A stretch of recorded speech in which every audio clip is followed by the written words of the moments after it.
The presidential debates last night were much better than the last time around, particularly for President Donald Trump.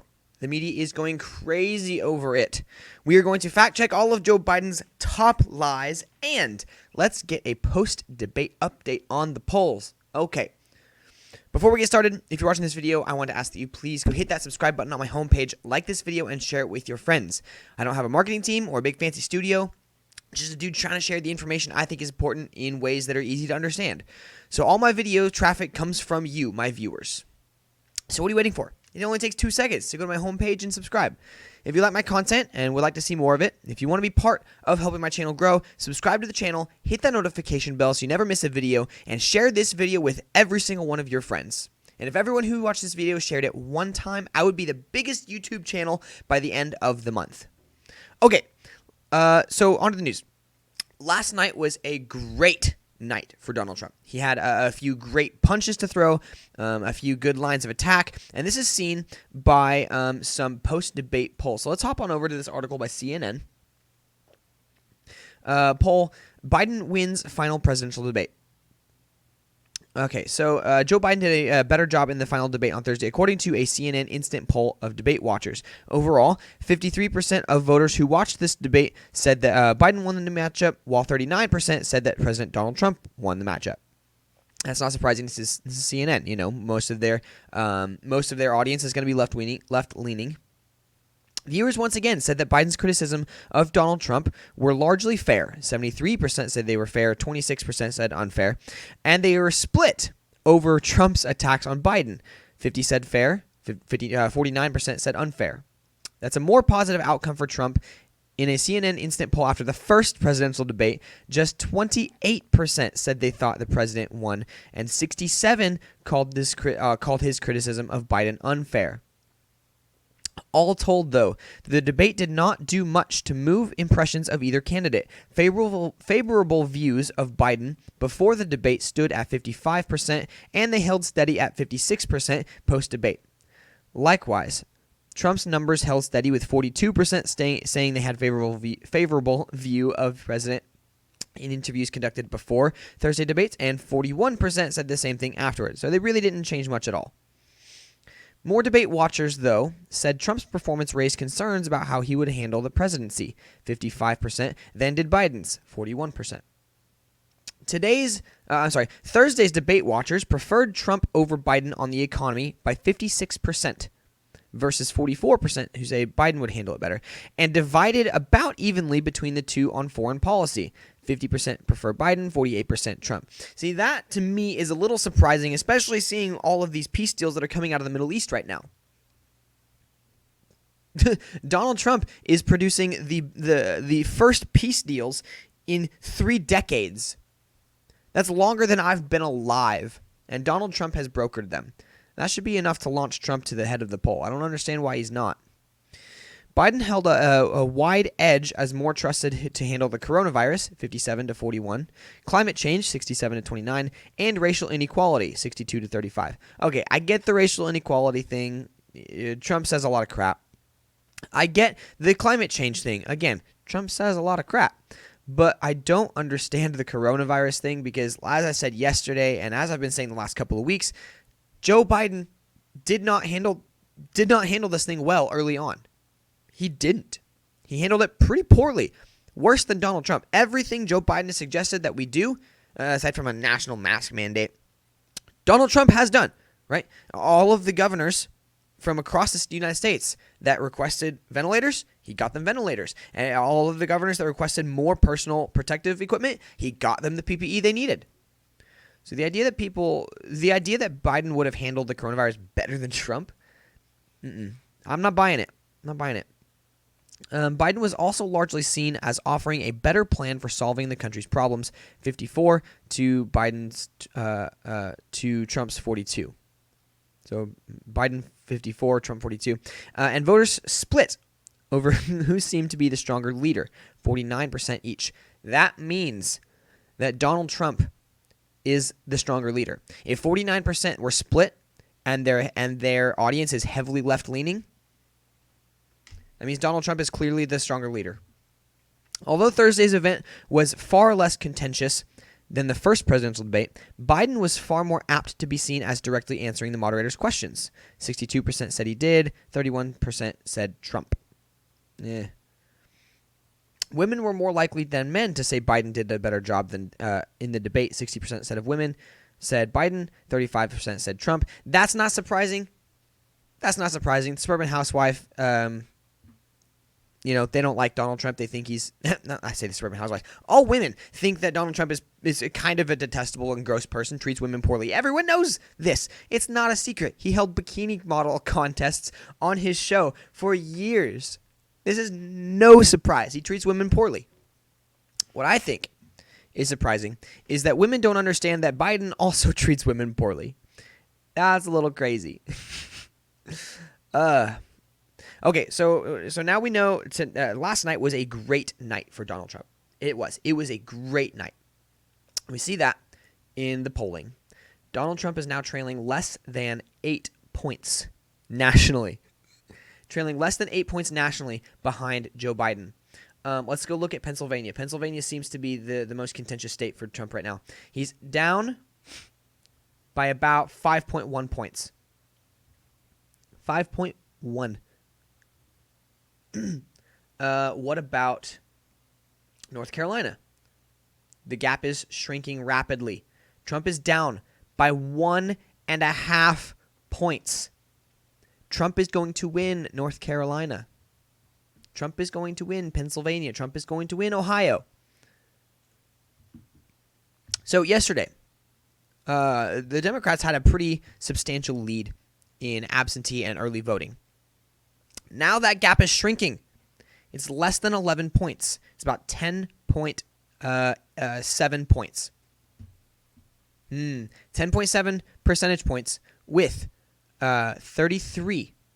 One third of all votes across the nation have been cast, and Democrats are only leading by 10 points nationally. Right? And amongst swing states, it's less than 5. It's about 4.5. Things are starting to get real spicy. Let's take a look at Pennsylvania. Let's take a look at Ohio. Okay, that 40-point lead that the Democrats had yesterday is starting to shrink. Now it's at about 38. Okay, that 2-point lead that the Republicans had yesterday, it's now at almost 4 points. Donald Trump is going to win this election. The early indicators suggested that he was going to lose, particularly the national polling averages and the early voting, like in Pennsylvania when the Democrats were up 40%. But now, Donald Trump is really picking up steam. Let's take a look at Arizona. It'll load. Less than 7 points. He's about 6.1 points behind. And half the ballots have been cast. Now, again, if this is all that the Democrats if this is all the votes the Democrats are going to get, maybe 20% more, right? If this here represents 3/4 of all Democratic votes, but this right here only represents 1/5 of Republican votes, Republicans are going to win Arizona walking away. They're going to carry it by so many votes. They're going to win it in a landslide. I think this is true of most of the swing states right now. But this idea that the Democrats should be scared of the polling right now has people all over the media freaking out. So there's this group on Twitter called the Lincoln Project, this so-called conservative, very anti-Trump. They tweeted out, "Donald Trump is the most racist president in American history." That's really weird, considering the fact that 10 of the first 12 presidents held slaves. 10 of the first 12 presidents held slaves, but no, Donald Trump is the most racist president in America. Lyndon B. Johnson, who only passed the Civil Rights Act. The only reason he passed it was to, quote, get those N-words now I'm going to be demonetized, getting those N-words to vote Democrat for the next 100 years. Right? Joe Biden. If you don't know who you're going to vote for, then you ain't black. Joe Biden, who helped pass the 1994 crime bill. But no. Donald Trump is the most racist. This is all crazy. Donald Trump has a lot of gaffes, sure. But let's not ignore all of Joe Biden's gaffes and ridiculous statements. And he made plenty of them last night. So I've made a list of Joe Biden's top lies. We've got 1, 2, 3, 4, 5. Top 5 list from the debate last night. The top moments of the debate where Joe Biden shot himself in the foot and kicked the chair from underneath his own feet. I think that mute button was a mistake for the Democrats. The Democrats who all wanted the moderators to have a mute button so that Trump and Biden could interrupt each other. Let Joe Biden speak, they said. And the Republicans said, sure, let him speak. Democrats, this should have been your first red flag to not let Joe Biden speak, because every time he does, he shoots himself in the foot. All right, so the first statement that he made that we're going to give a few Pinocchios to: I don't want to ban fracking. There's only one problem with that, Joe. Well, first. Lying. Would you rule out banning fracking? I do rule out banning fracking, because the answer, we need other industries to transition to get to ultimately a complete zero emissions by 2025. I'm not going to ban fracking, but we need to get to zero emissions by 2025. No new fracking. And We are going to get rid of fossil fuels. Well, like, what about, say, stopping fracking and stopping new pipe? Would there be any place for fossil fuels, including coal and fracking, in a Biden administration? No, we would work it out. We would make sure it's eliminated. I guarantee you, we're going to end fossil fuel, and I am not going to cooperate. No ability for the oil industry to continue to drill, period. Ends. Number one. 3 consecutive American presidents have enjoyed stints of explosive economic growth due to a boom in oil and natural gas production. As president, would you be willing to sacrifice some of that growth, even knowing potentially that it could displace thousands, maybe hundreds of thousands of blue-collar workers, in the interest of transitioning to that greener economy? The answer is yes. The answer is yes. No new fracking. So there you have it. But Joe Biden doesn't want to ban fracking. He doesn't want to end fracking. Say the liberal media protecting him. Who are you going to believe? Us or your own lying eyes? Please. Joe Biden doesn't want to ban fracking. Oh, yes, he does. You've heard him say it now a half dozen times. Joe Biden wants to ban fracking. I think the American people are catching on to this. The second one from last night was oh, here we go. There's one question. Why didn't you do it in the 8 years, a short time ago? Why didn't you do it? You just said, I'm going to do that, I'm going to do this. You put tens of thousands of mostly black young men in prison. Now you're saying you're going to undo that. Why didn't you get it done? You had 8 years with Obama. You know why, Joe? Because you're all talk and no action. All right, Vice President Biden, and then we're going to move on to the next section. We had a Republican Congress. That's the answer. The awkward silence there, in combination with Trump's look of bewilderment. That's my favorite. This is one of my favorite moments from the debate last night. So Trump presses Joe Biden. He said, "You've been in politics for 47 years. You were vice president for 8 of those. You've been in the government for literally 20%, 1/5 of the time that our country has been alive. Why haven't you done any of the things that you're claiming you want to do now?" And this is one of Donald Trump's most effective lines of attack here. This moment. You've been in politics for 1/5 of the time that our country has been a country. Why haven't you done these things? And Joe Biden says, we had a Republican Congress. Twitter bristled to correct Biden. Joe Biden tried to blame his 47 years of failure on a Republican Congress that lasted only 2 years. Dana Lash tweets out, Biden says he had a Republican Congress. False. Obama had a Democrat Congress his first 2 years in office through 2010. They had a supermajority for the first part of the Obama's years, or first year, until special elections. Absolutely lie.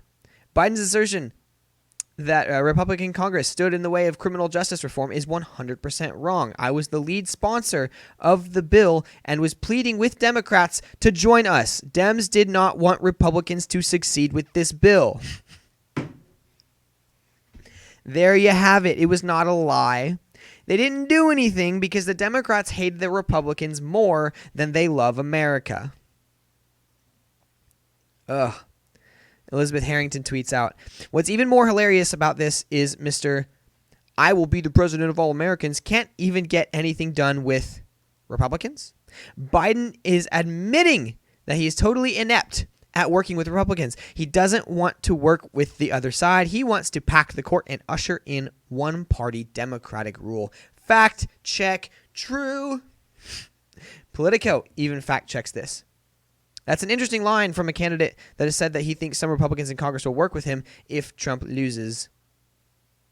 And conservative comedian Steven Crowder. Joe Biden just told you he can't work across the aisle. If any part of his presidency sees a Republican Congress, he will abdicate his responsibilities.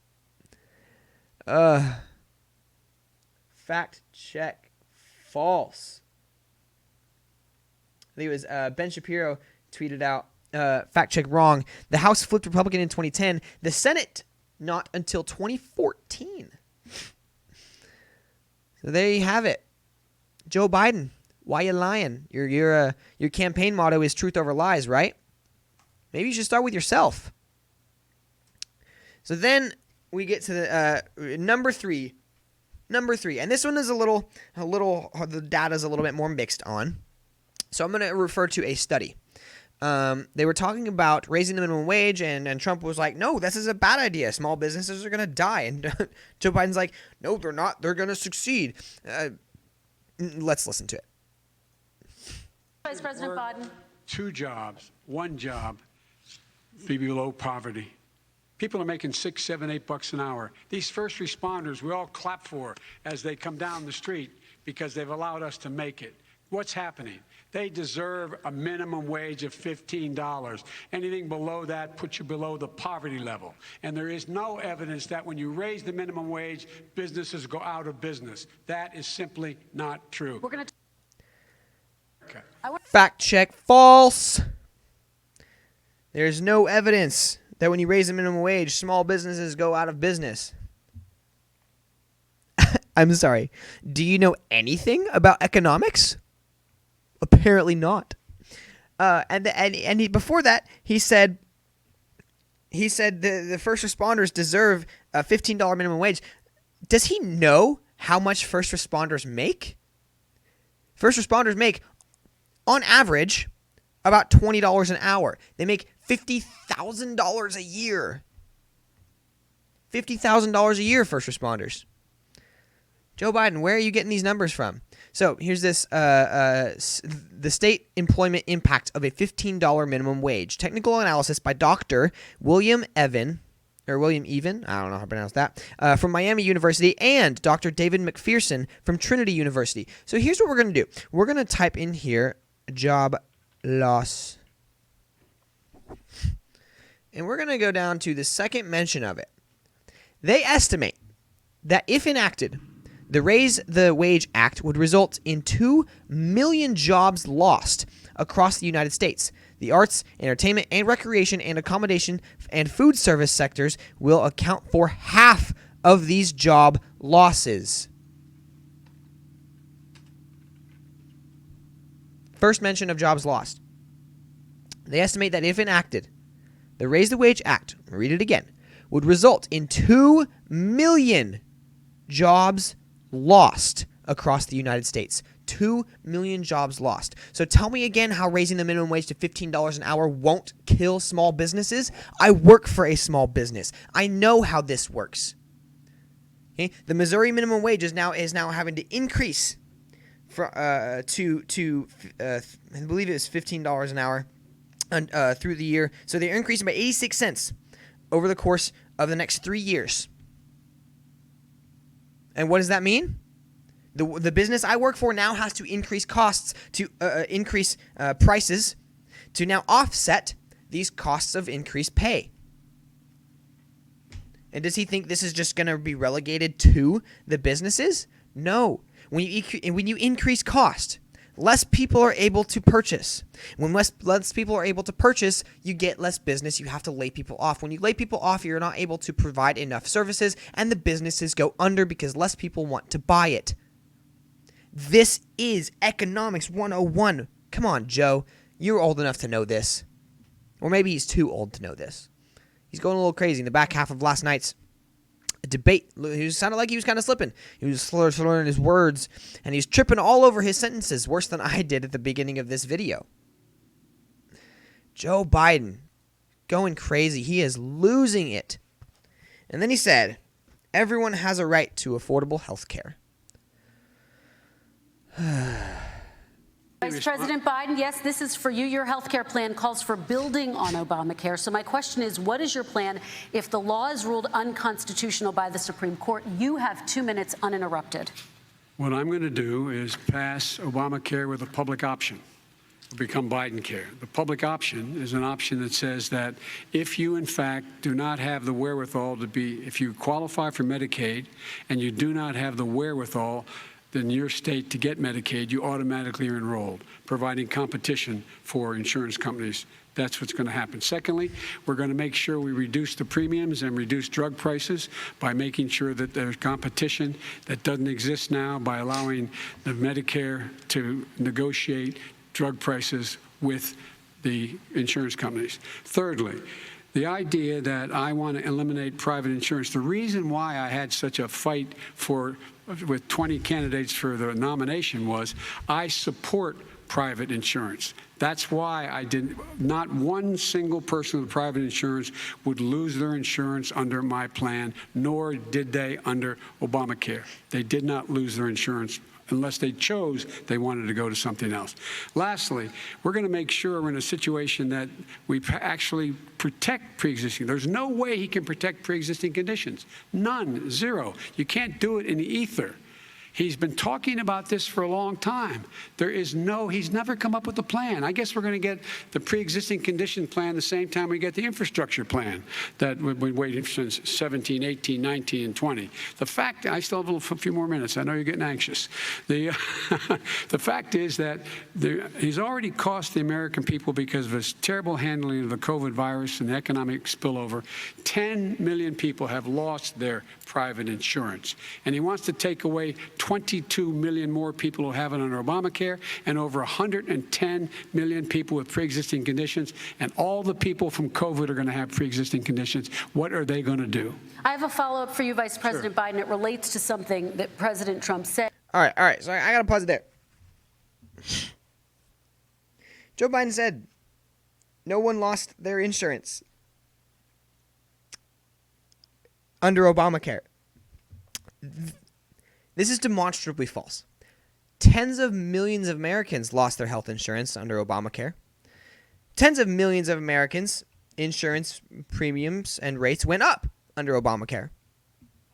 Lots of people lost their insurance in the private market and had to go. In the public market and had to go. Lots of people lost their insurance in the private market and had to go into the public market. That's what happened. And rates went up because of it. So I don't understand what's happening here.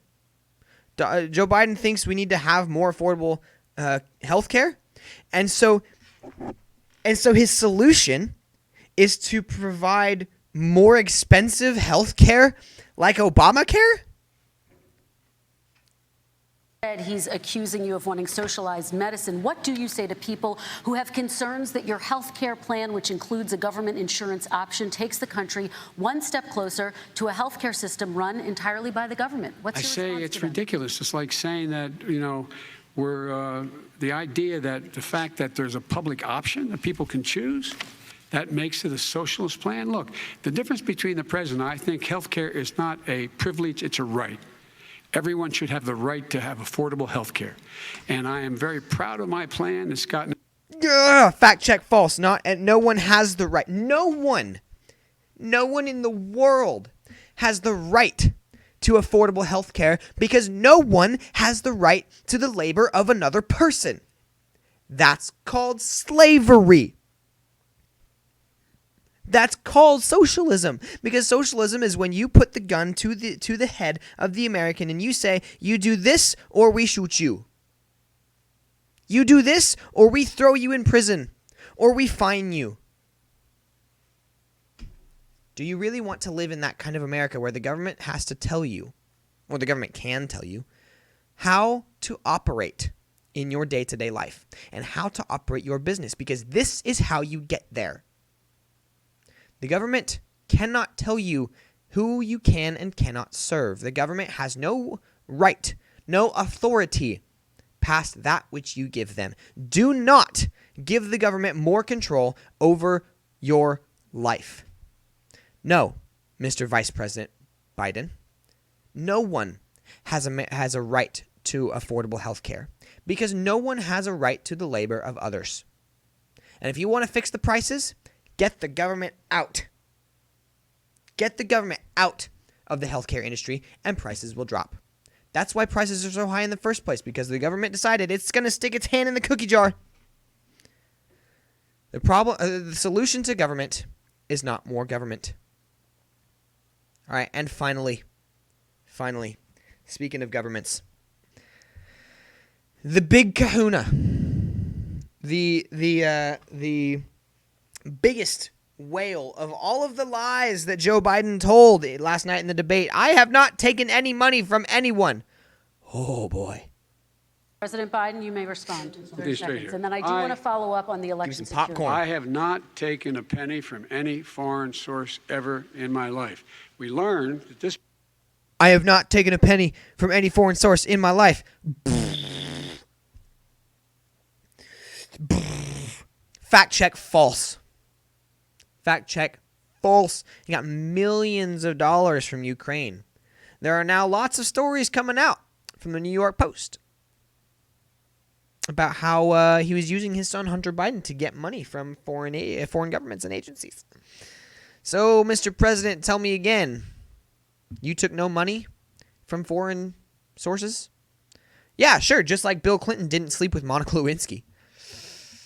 Oof. No. Joe Biden took lots and lots of money from foreign sources. If you remember, the original story was Hunter Biden was earning bags of cash from Ukraine. And Joe Biden was like, I don't know anything about that. And then the story was Hunter Biden was gaining bags of cash from foreign sources, and Joe Biden was like, oh, I knew about it, and I told him it was a bad idea, and he shouldn't be doing it. And now, as more facts of the case come out, we're seeing not only did Hunter Biden travel the world making money off of his last name and off of dad's last name, Joe Biden was sending him to do it to line his own pockets. 10% of all of the funds, or all of the earnings, were set aside for the big guy, which has now been confirmed by Bob Alinsky, one of Hunter Biden's business partners, that Joe Biden was involved. And he was using his son as an intermediary to travel around the world to line his pockets with cash. Cold, hard cash. America, this is what we've come down to. A man who doesn't pay taxes versus a man who sends his son around the world to make money off of their name.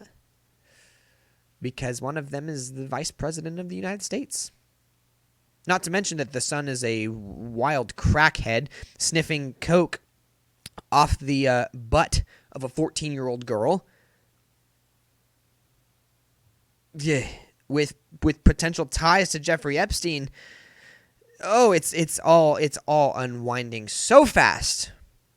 Right before the election. Ladies and gentlemen, I present to you your October surprise. Man, with all this news breaking, I think Donald Trump's going to win. The polling gap is shrinking.